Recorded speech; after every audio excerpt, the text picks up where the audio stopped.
Good evening, everyone. My name is Deanna Brady. I am the Principal of Inclusive Education for School District 73. We are pleased to offer this presentation to you today. And before we get going, I want to acknowledge that we are meeting today on the traditional grounds of the Secwepemc people.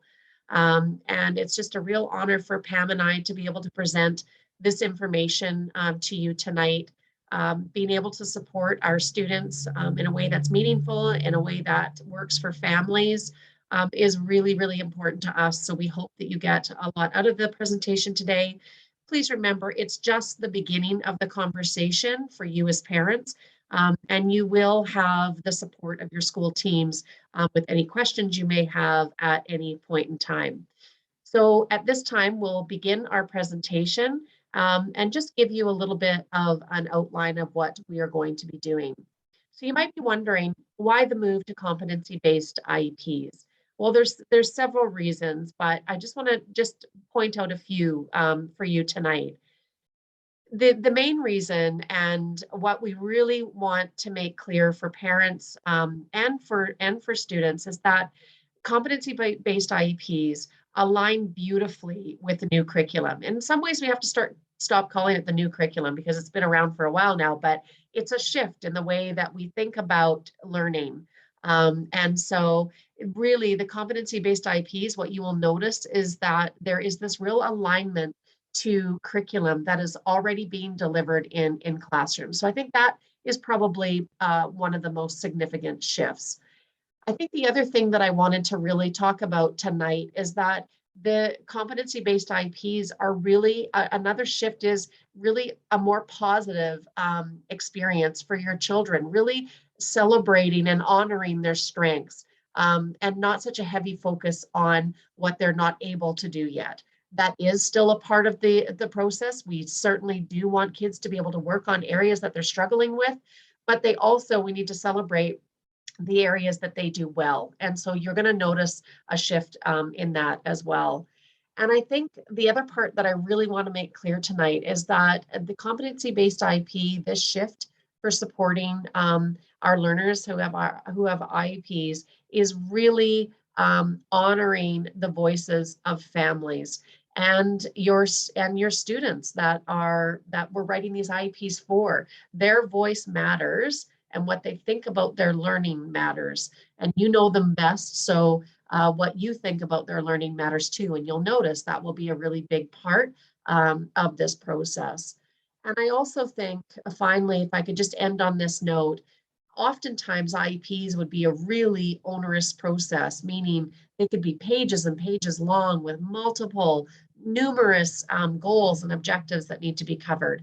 And we're really trying to narrow that down and be very specific and really target, a select number of goals that we can track and that we can easily manage and really report growth on for your child. So those, I think, would be the most significant shifts. I'd like to now just go over some of the objectives that we're going to be talking about today, just to give you a framework for the presentation tonight. So the first part is we want you to be able to see the profile page. So there's a large component of this is really understanding the learner, their strengths, their interests, and that's a really big part of the process. The next part that we're going to go over, which again, this is sort of that new curriculum language, is the core competency goals. And Pam's going to go over that in more detail, but that is also a major component of the IEP. Then we're going to talk to you a little bit about universal and essential supports. And again, that's just going to give you a framework for what it's going to look like in the classroom and how strategies will be used. So that will be going over as well. Then we're going to be shifting to the curricular goals. And again, Pam will show you what that will look like on the IEP. And then we want to show you about how we're going to report progress. And then finally, if there's any questions or comments, we can save that to the end. So thank you, everyone, and I'm going to turn it over to Pam. Thanks very much, Deanna. So everyone, again, my name is Pam Gurney, and I'm going to now share with you some of the components to the competency-based IEP. This template here that you see on your screen is a really good template in terms of what your competency-based IEP may look like for your child. And you'll recognize at the top here that the information that you currently see in your child's IEP more or less remains the same for CBIEP. Okay, and so again, the student profile, the child's demographics are located at the top of this page. The next piece I'm going to draw your attention to is this section here called the My Personal Profile. This My Personal Profile is a collection of your child's interests, their learning preferences, what you need to know about me. Okay, and they will also be collected about the My Learning Profile is what are your child's strengths and what are your child's stretches? And they will be collected from 3 different learning profiles. And the 3 learning profiles are as follows: personal skills, social skills, and intellectual skills. These 3 skills reflect what's called the core competencies, which I'm going to talk about in just a second. And again, it aligns with the BC curriculum, okay? And as well, you're going to see here a location of evidence, and the location of evidence basically indicates that whatever method that the information was collected upon will be housed somewhere. It might be in MyEd, might be in a classroom portfolio, or it might be in your child's special education folder, okay? And so this section here, again, will be collected by perhaps a learning assistant resource teacher, maybe a counselor, or maybe the classroom teacher. It's going to depend on the grade in which your child is in. It's also going to depend on the methodology in which the school decides to collect this information. One of the templates that may be provided to your child is the following. It's called My Personal Profile. As you can see, it's a really nice, appealing visual graphic organizer. And you can see here that it aims to prompt your child to provide specific information about them. Things like words that describe me, my favorite books or stories, things I like to do when I'm alone. So as you can see, this is an example of what your child might be completing to help the learning assistant resource teacher or case manager or counselor complete that My Personal Profile. Okay, again, this is just an example. So I'd like to now touch on the 2 different types of goals that you may see in a CBIEP. The first type of goal that I'm going to talk about is what's called the core competency goal, okay? And just note that these core competency goals are going to be reflected for every student with an IEP. In fact, it's actually required to have core competency goals for every student who has an IEP. The second type of goal, which I'm going to talk about later, is called curricular goals, and this may not be applicable to all students. But for now, I'm going to talk a little bit about the core competency goals. So first of all, what are core competency goals? Well, core competencies are the 21st century skills and attitudes that we want our children, our students, to not necessarily master, but to improve upon as their educational career progresses. As you can see from this poster here, this poster will be shared with you during a meeting. And your case manager or learning assistant resource teacher is going to share this with you. And they're going to go over it with you and going to talk about it with you. And these goal areas, social, learning intellectual, and personal, again, come from the BC curriculum. You're going to be asked to select one or maybe a couple of these goal areas. Once you have selected a goal area, your case manager or learning assistant resource teacher is then going to ask you which facet you would like to focus on. So for example, if you select goal area, which is social, you may be asked to select one of these facets. Would you like your child, or would you and your family like to focus on the communicating facet, or maybe it's a collaborating facet? Okay, and so these goal areas, again, will be presented to you. And then you and your child will be selecting the facet or facets that pertain to each of these goal areas, or maybe just one goal area. Okay? Once you have selected the goal area and the facet, you will then be asked to select a goal. And these are usually reflected as I can statements. Again, your case manager is going to share with you a bank of I can statements from which you and your child will select. And basically that will be your focus for the semester. So this is an example of what core competencies may look like in your child's competency-based IEP. Okay, you can see here that the family and the student may select communication. You can see that this is an I can statement, right? It is reflected in a positive way. I can respond meaningfully to communication from peers and adults by sharing experiences between home and school. You can see here that this is a really nice, positive, and qualitative statement that has honored the voice of the family and the student. Again, it reflects nicely the core competencies which are obtained from the BC curriculum. And then, of course, these are some instructional strategies that the teacher and or the LART or even the family can provide input on. Whatever core competency-based goals are solidified or developed by the team, including you, the family, and the student, must be verified at the end of the day by you, the family. Okay? So again, these are just some examples of core competency-based goals, which can be found in the new CBIEP. The next section that I'm going to draw your attention to is this one, and it's called support and plans. You're going to notice that in this chart, there are two different types of supports. There's what's called the universal classroom supports, and on the right, essential supports.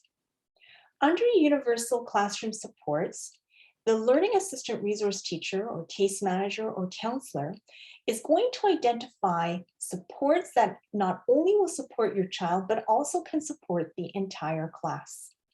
Some examples there are the following: chunking instructions and assignments or visual supports.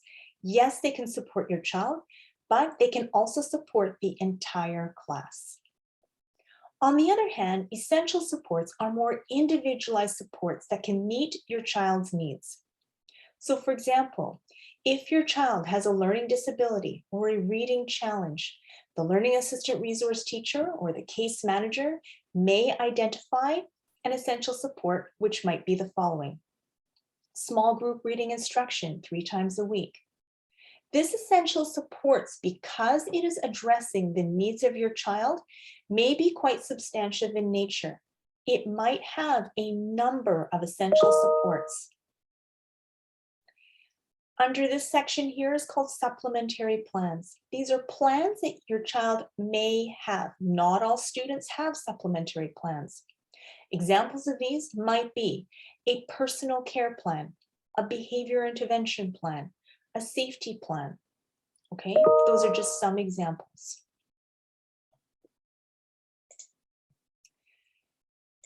As I shared earlier, there are 2 types of goals in a competency-based IEP. I just finished sharing with you what's involved in a core competency goal. Again, core competency goals are required for every student with an IEP.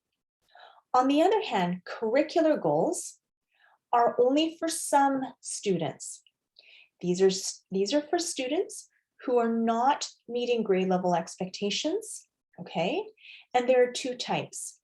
There's what's called supplemental, and there's also what's called replacement. The supplemental, I like you to think of it as vitamins. They are in addition to. So for example, if you have a child who is in grade 6 and they may have to access perhaps grade 2 numeracy or perhaps grade 3 language arts, that would be an example of supplemental curricular goals. Replacement curricular goals are very rare. These are for students who are on track to maybe graduate with an evergreen certificate, okay? And so these are very rare cases because again, it changes the trajectory of students' graduation. It may change the trajectory of students of how they graduate. Okay, so replacement curricular goals are for very rare cases and will require the approval of not only a school psychologist, but also you, the family. So going back to supplemental goals, as I shared with you, think of these goals like supplements or vitamins. They are in addition to the grade level goals. Okay, and as I shared with you, I'll go over with you the example. A student may be in grade 4, but will need to access grade 2 math and perhaps grade 3 language arts. Replacement goals, again, think of these goals as replacements. Again, these are rarely applied to students. It may mean that students are on track to graduate with an evergreen certificate. Also note that usually this is not determined until a student is in grade 10, 11, or 12. And as I shared, replacement curricular goals require verification from a school psychologist and the family. The next piece I'd like to share with you is what's called the IEP Progress Report. These are 4 core competency goals. And as I shared with you earlier, the core competency goals are a requirement for every student with an IEP. As such, this core competency IEP evidence log will be provided to your child at the end of a reporting period. The goals and objectives that were developed by you and the school team will be indicated in this report. Your child will be asked to self-assess their learning progress for that goal objective. And as well, ideally, your child may be asked to also select what's called triangulated evidence. Triangulated evidence involves 3 pieces: observation, product, and conversation. So maybe your child, maybe a teacher observed your child in a bidirectional conversation. Maybe your child provided a diorama that reflected the objective that was selected. Maybe your child, oh, sorry, conversation, I just shared that one, pardon me. Observation might be one that a teacher saw your child doing something that reflected the objective or goal in the classroom, okay? And location of evidence is where might this evidence be? So again, it might be in My Ed, maybe it's in a hard copy classroom portfolio, or maybe it's housed in a special education folder. So again, this is an example, and actually this would be attached to your child's classroom report card, okay, at the end of a reporting period.